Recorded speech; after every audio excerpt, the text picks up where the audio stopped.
बाकी ये जो कहते हैं इनके लिए मैं यही कहूँगा कि बार्किंग जो कुत्ता भौंक रहा होता है ना, उसके बारे में जो है ना ज़्यादा परेशान होने की ज़रूरत नहीं होती।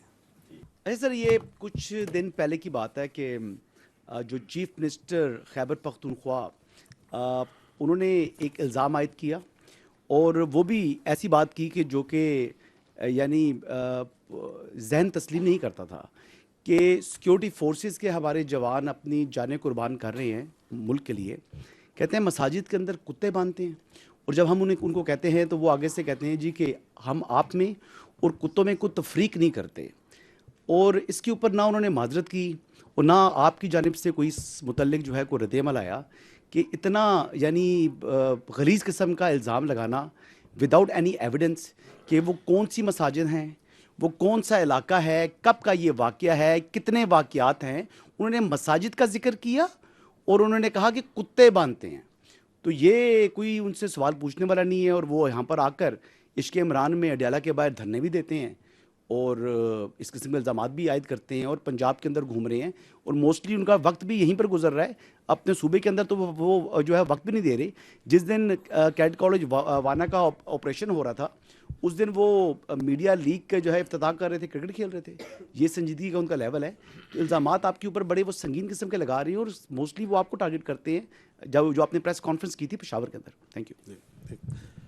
देखिए, बात ये, मैं आपसे यही तो अर्ज़ कर रहा हूँ कि ये जो पूरा बयानिया, मैंने कहा they have a comical obsession with army.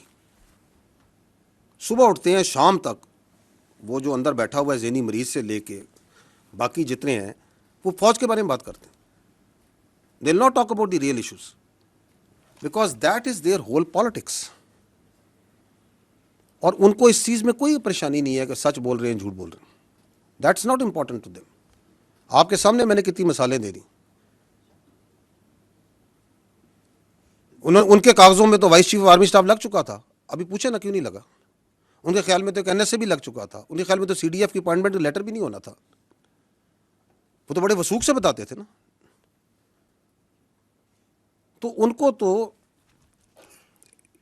एक मेंटल, एक वो कहते हैं ना, एक इकोसिस्टम में रखा जा रहा है जहाँ पे उनकी पूरी सियासत जो सी है वो फौज के इर्द गिर्द घूमती है।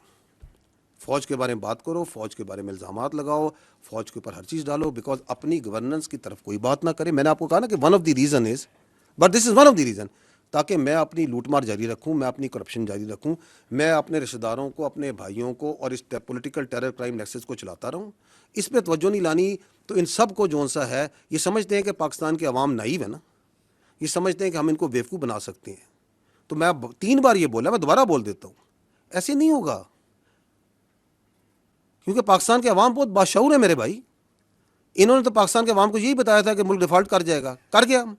ये अवाम ने की मेहनत से हुआ ना। इन्होंने तो ये भी बताया था कि ये फौज जो सी है ये लड़ नहीं सकती, ये तो सिर्फ सियासत करती है। तो फौज लड़ी या नहीं लड़ी? लड़ के दिखाया। पूरी दुनिया में उसकी आवाज़ गई या नहीं गई?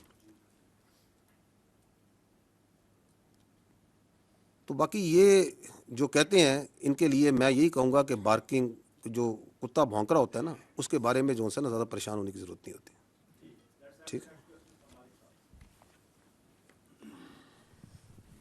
सर, आपने क्लियरली जो बात बताई है वो आपने कहा कि फ़ौज पे रोज़े की तरह रोशन की तरह आया है। तो ये आर्मी इज़ कन्विंस्ड कि इमरान खान और पीटीआई ये एंटी स्टेट हैं।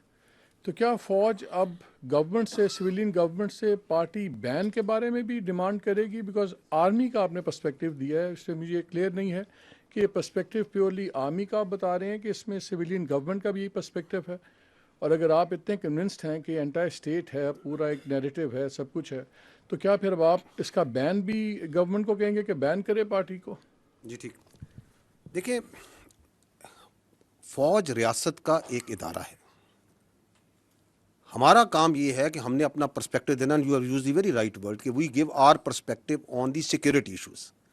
We are giving this perspective, and why are we giving this perspective openly in an open forum to the people of Pakistan also, because जो ये पाकिस्तान की फ़ौज के बारे में बात करें वो भी openly media, national media, international media, हर जगह और सोशल मीडिया पे तमाम जगह करते हैं।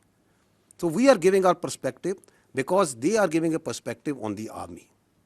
And once they give this poisonous, this sort of fictitious and ये वेस्टेड किस्म का ये पर्सपेक्टिव देते हैं फौज के बारे में और पाकिस्तान के बच्चों के जहनों में डालते हैं, तो ये पहली बात तो ये है कि it is our duty and my personal duty as the spokesperson of the armed forces to come and give you what we know and what we feel about it.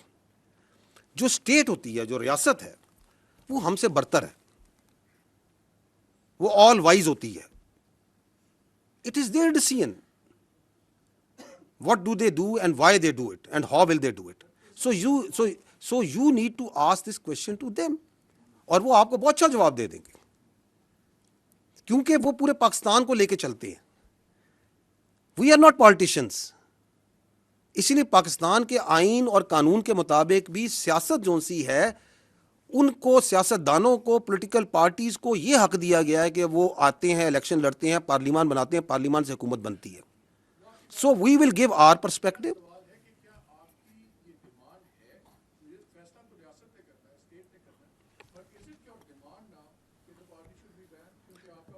अच्छा, ये आप इस तरह आपके एक सवाल से ये लगता है कि जैसे this is we are taking this opportunity to place a demand and we otherwise don't converse with each other.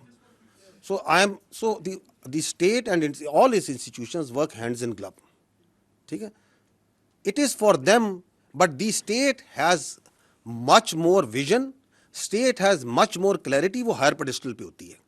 उन्होंने जो फैसला करना होता है, रियासत के इदारे उसके साथ चलते हैं. इसकी मैं आपको कई मिसालें दे सकता हूँ. अभी मैं पहले ही बता चुका हूँ, it's not may be similar, लेकिन आपके कोविड आया तो कोविड में रियासत ने फैसला किया कि एनसीओसी के अंदर को चेयर करेगी फौज और फौज का पूरा इंफ्रास्ट्रक्चर लगेगा, वरना कोई थर्ड पार्टी बाहर से बैठ के कह सकती है. तो महकमा सेहत का काम है, फौज कैसे क्या ताल्लुक है. और हमारे हजारों, tens of thousands of soldiers and officers participated in that for months and months, did we not? Because the state having the larger visibility of the challenge and the resources that they had, they decided कि ये करना है. We did it. State कभी फैसला करती है कि मुझे अपनी फौज से भल सफाई करानी है, तो फौज ये तो नहीं कहती कि नहीं जी हमारा काम नहीं है. फौज कहती है आपने कहा है, okay will do it provided we have the resources and we can provide. So ये एक कन्वर्सेशन होती है जो स्टेट और इंस्टीट्यूशन के दरमियान बहुत से चीज़ों पे चलती रहती है. But state, that means the government at that time is supreme.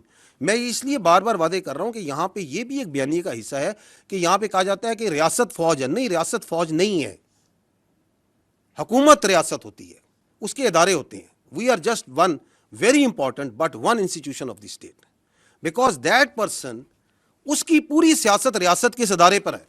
हम कहते हैं तुम सियासत करो ना, तुम क्यों पूरा दिन सुबह शाम, सुबह से लेकर रात, रात से लेकर सुबह तक तुम्हारी क्या ऑब्सेशन है इस फौज के साथ, इस फौज के अफसरों के साथ, इस फौज के ऑपरेशन के साथ, इस फौज के जनरलों के साथ. Grow up. बिकॉज तुमने परफॉर्मेंस पे नहीं सियासत करनी, तुमने गवर्नेंस पे सियासत नहीं करनी, तुमने एक्चुअल इश्यूज पे सियासत नहीं करनी, तुमने नफरत पे, मिस इन्फॉर्मेशन पे, डिस इन्फॉर्मेशन पे सियासत करनी है. आपके सामने है ना कि अभी आपके 3 दिन पहले एक मुलाकात होती है. उस मुलाकात का जितना प्रेमाइस बनाया जा रहा था, वो बनाया जा रहा था ह्यूमन राइट्स पे, वो बनाया जा रहा था बीमारी पे, वो पता नहीं किस किस चीज़ पे बनाया जा रहा था. बाहर आती है कोई बीमारी की, कोई वो सारी बातचीत जो सी है वो आपकी फौज के शान में कसीदा लिख के आ जाता है. तो ये कौन सी मुलाकातें हैं, ये कौन सा आइन, कौन सा कानून, कौन सा रूल इस मुलाकात को तहफ़्फ़ुज़ कर सकता है, इसको जस्टिफाई कर सकता है?